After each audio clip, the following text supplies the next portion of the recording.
Battle City. This game was the very first video game I remember playing.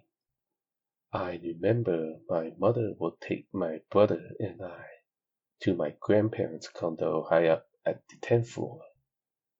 Now, I don't really recall why, but they had a Famicom or the NES with only one game hooked up to the television.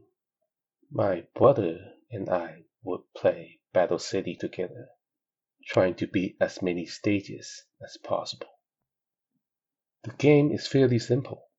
You operate a tank and you need to destroy 20 tanks that will spawn on the top 3 spots on the screen.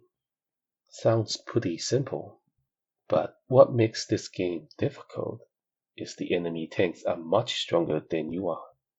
Some tanks shoot multiple shots, some runs faster, and some takes multiple hits to destroy.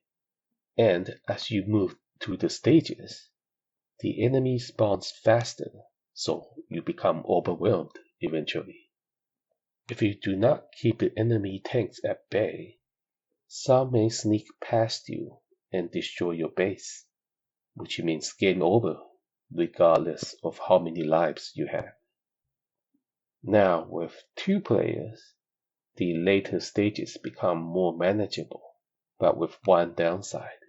When your shell hits your buddy, their tank will freeze up for 5 seconds, leaving them vulnerable.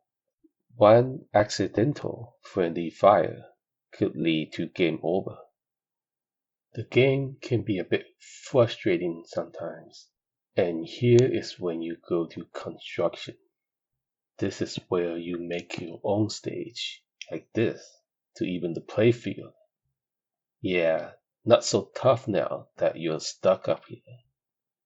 All in all, the game is pretty average, but it still has a special place in my heart, as the very first video game I have ever touched.